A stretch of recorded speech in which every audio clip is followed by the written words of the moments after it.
चीन ने भारत को अलग थलग करने के लिए अपना मास्टर स्ट्रोक चल दिया है। अब वो पड़ोसियों को आधिकारिक तौर पर भारत से अलग करने का प्लान बना चुका है। चीन पाकिस्तान मिलकर अब एक नया कूटनीतिक खेल करने की तैयारी में है। दक्षिण एशिया में एक नई चाल चली जा रही है। सार्क को हटाओ, चीन का संगठन लाओ। पाकिस्तान और चीन अब मिलकर एक ऐसा नया संगठन बना रहे हैं जिसमें भारत के पड़ोसी देश होंगे। भारत जो सार्क का फाउंडिंग मेंबर रहा है, जिसमें भारत, अफगानिस्तान, बांग्लादेश, भूटान, मालदीव, नेपाल, पाकिस्तान और श्रीलंका शामिल हैं, चीन नहीं है। लेकिन अब नया संगठन बनाकर चीन दक्षिण एशिया के देशों पर कूटनीतिक और सामरिक प्रभाव हासिल करना चाहता है और अब भारत चीन की चाल में और फंसता हुआ दिखाई दे रहा है।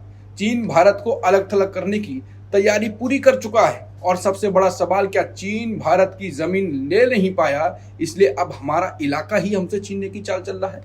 जवाब है इस रिपोर्ट में। जुड़े रहिए हमारे साथ। नमस्कार, मैं हूं अंकुर और आप देख रहे हैं सत्य हिंदी का खास शो बेबाक मुकेश। मुकेश जी, शुरू से कई हफ्तों से हम ये बातचीत कर रहे हैं कि चीन पड़ोसियों से हमको घेरने की कोशिश कर रहा है और अब तो वो संगठन बना रहा है। एक सार्क था, भारत उसमें शामिल था, अब देशों को लेकर इस पर क्या कहेंगे आप?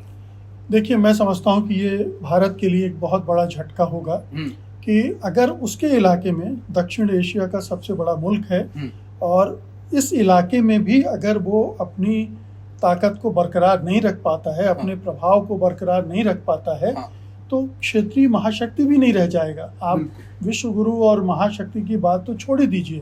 तो चीन जो एक बड़ा झटका दे रहा है कि सार्क जो जिसका फाउंडिंग मेंबर भारत रहा है, आप जानते ही हैं, और उसके ज़रिए भारत ने अपने पड़ोसी देशों को जोड़कर एक लीडरशिप योजना ये थी कि एक साझा बाजार होगा, ये देश आपस में बड़े पैमाने पर व्यापार करेंगे, एक दूसरे को के विकास में योगदान देंगे और इस तरह से भारत भी इन देशों की लीडरशिप के जरिए अपनी एक लीडरशिप इंटरनेशनल मंच पे दिखाएगा। बिल्कुल। लेकिन ये लीडरशिप भी अब उससे छिनने जा रही है। मुझे पता नहीं कि मोदी सरकार इसको लेकर जागरूक है या नहीं है, लेकिन लगातार डेवलपमेंट जो देखे हैं हमने कि पहले चीन में पाकिस्तान, अफगानिस्तान के साथ मीटिंग हुई और उसके बाद धीरे से अफगानिस्तान को CPEC जो योजना है, one belt road initiative,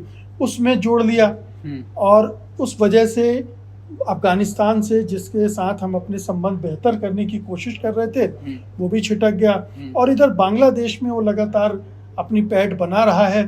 Bangladesh की सरकार भी चीन के साथ जाने को तैयार दिख रही है। बिल्कुल। और अब बांग्लादेश को बुलाकर भी उन्होंने बात की और वहीं से ये चर्चा शुरू हुई कि दक्षिण एशिया में सार्क तो डिफंक्ट कर दिया। सार्क की 2014 के बाद से अब तक एक भी मीटिंग नहीं हुई है। हर दो सालों में एक शिखर वार्ता होती है इन सार्क देशों की, जो कि 2014 से नहीं हो रही है। 2016 में पाकिस्तान में होनी थी, लेकिन उसी समय उड़ी का अटैक हो गया और भारत ने मना कर दिया जाने को।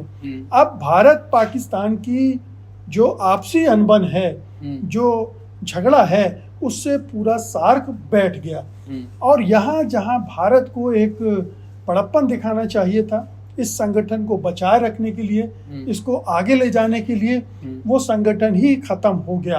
तो अब एक वैक्यूम बन गया है और उस वैक्यूम का फायदा चीन उठा रहा है। चीन ने पहल कर दी है और ये तमाम देश एक एक करके उससे जुड़ेंगे क्योंकि चीन का अपना प्रभाव है।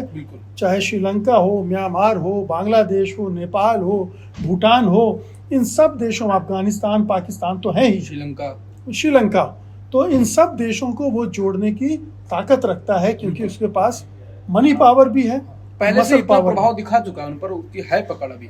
बिल्कुल पकड़ है और अब वो इस पकड़ के जरिए पूरे दक्षिण एशिया में ही भारत को अलग थलग कर देगा। यानी ये तमाम देश चीन के बनाए संगठन के हिस्सेदार होंगे, चीन की बनाई योजनाओं पर काम कर रहे होंगे, चीन से ऋण ले रहे होंगे, कर्ज लेंगे, चीन का इन्वेस्टमेंट इनमें होगा, चीन के लिए ये इतना बड़ा मार्केट खुल जाएगा, वो सब काम उसका आसान हो जाएगा और भारत अलग थलग खड़ा टुक टुक देखता रहेगा कि ये हो क्या रहा है। वो जहां उसको खड़ा होना चाहिए था वो वहां से दरबदर हो जाएगा। तो ये एक बहुत बहुत बड़ा गेम प्लान है चीन का। जैसा आपने कहा कि मास्टर स्ट्रोक है, ये बड़ा खेल है। जिस तरह की बिसात उसने पूरी बिछा दी है, इसमें भारत के लिए अब बहुत गुंजाइश रह नहीं गई। वो क्या करेगा उनके हाथ और शामिल हो सकता है तो और बेइज्जती। देखिए भारत तो शामिल है ना एससीओ में। क्या हुआ वहां पर? अभी हाल की बात है कि एससीओ में उसकी सुनी ही नहीं गई।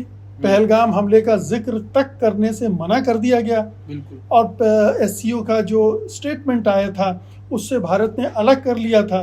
तो आप जब बाकी देशों के साथ नहीं चलोगे तो बाकी देश अपना अलग रास्ता ढूंढने लगेंगे। बिल्कुल। और सबसे बड़ी बात यह है कि चीन एक बहुत बड़ी ताकत बन चुका है और ज्यादातर देश कोशिश करते हैं कि बड़ी ताकत के साथ जुड़े।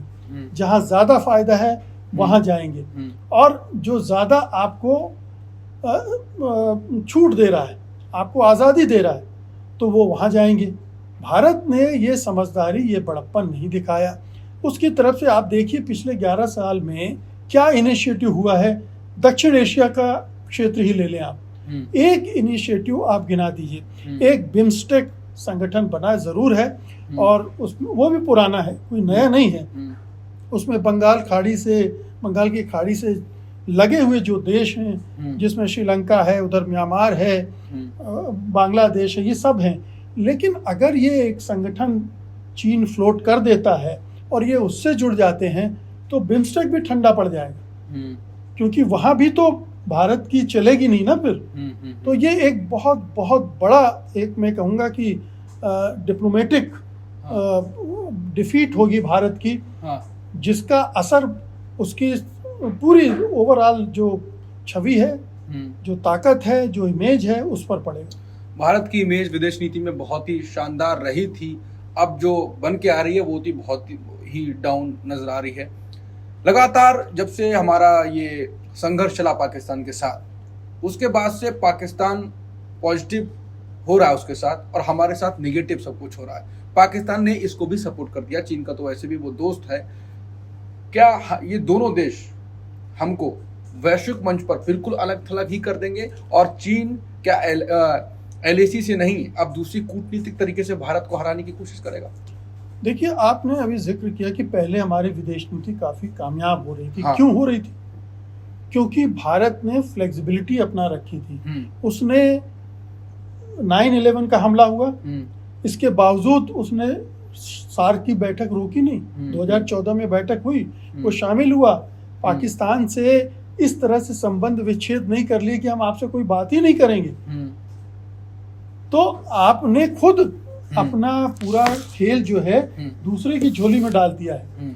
उस समय ये बड़प्पन दिखाया था, उस समय की सरकारों ने, अटल बिहारी वाजपेयी ने भी दिखाया था। आखिरकार संसद पर भी हमला हुआ था। क्या सार्क की गतिविधियां रुक गई थी? नहीं, वो चल रही थी। सार्क के सम्मेलन हुए, दोनों पाकिस्तान और भारत दोनों उसमें शामिल होते रहे, वो चलता रहा। लेकिन आपने अपनी अकड़ में, आपको लग रहा है कि आप तो महाशक्ति हो गए हैं, दुनिया आपको पूछ रही है। प्रधानमंत्री मोदी से बड़ा कोई राजनीतिक दुनिया में नहीं है, उनसे पॉपुलर कोई लीडर नहीं है इस विश्व में। ये तमाम तरह की खाम ख्याली आपने पाल ली और आपको लगा कि बाकी देश तो झक मार कर आपके साथ आएंगे, तो जाएंगे कहाँ?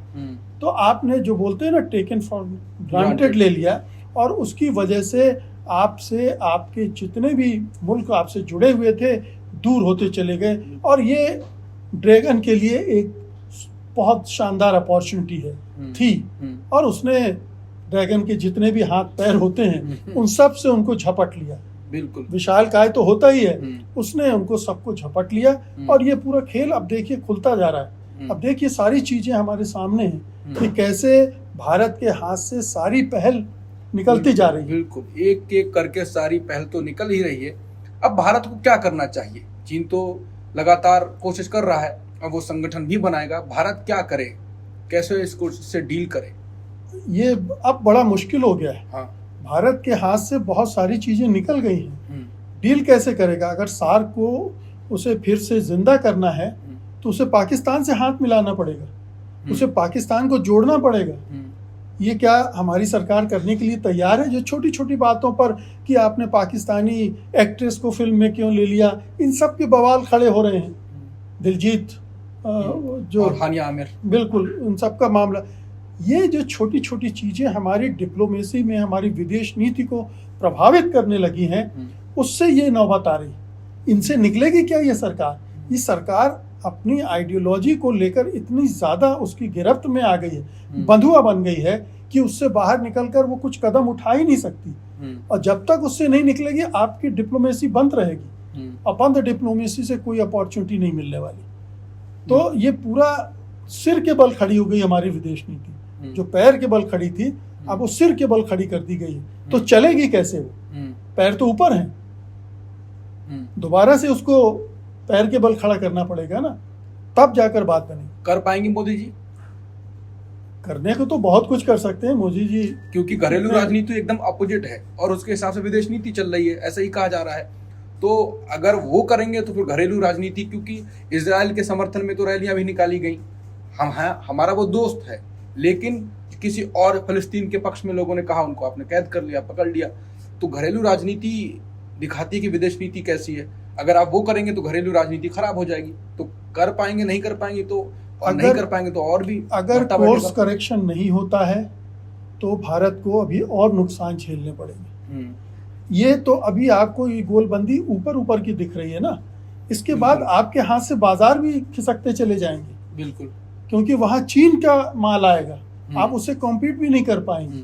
तो आप आर्थिक स्तर पर भी आपके लिए बहुत समस्याएं खड़ी हो जाएंगी। बिल्कुल, चीन तो हमें हर तरीके से ब्लैकमेल करने की कोशिश कर रहा है। हमारा जो फर्टिलाइजर उसे रोक रहा है, जो एक्सपोर्ट भी कम कर रहा है, बहुत तरीके से उसे खेल हमारे साथ कर रहा है। भाई ये ट्रेड वॉर है, ठीक है ना। ट्रेड वॉर में आज चीन का हाथ ऊपर है, वो अपने हिसाब से उसको खेल रहा है। आपने ये 11 साल गंवा दिए, आपने अपने को तैयार नहीं किया।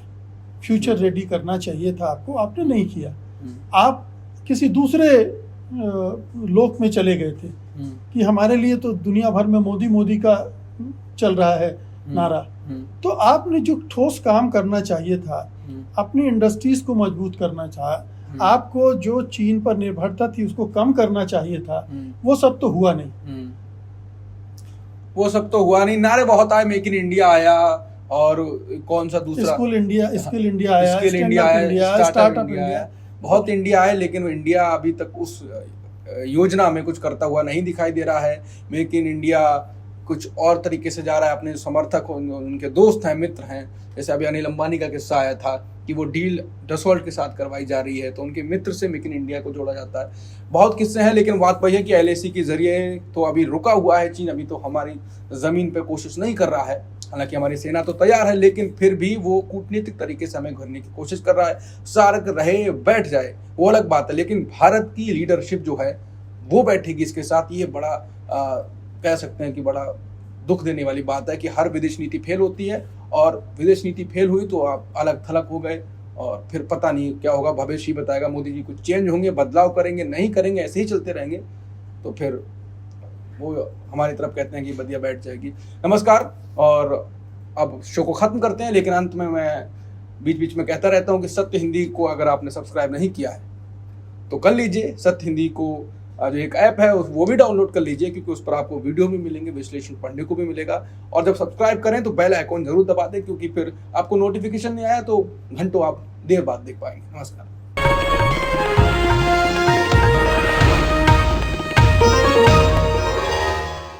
Disclaimer under Section 107 of the Copyright Act 1976. Allowance is made for fair use for purposes such as criticism, comment, news reporting, scholarship, and research.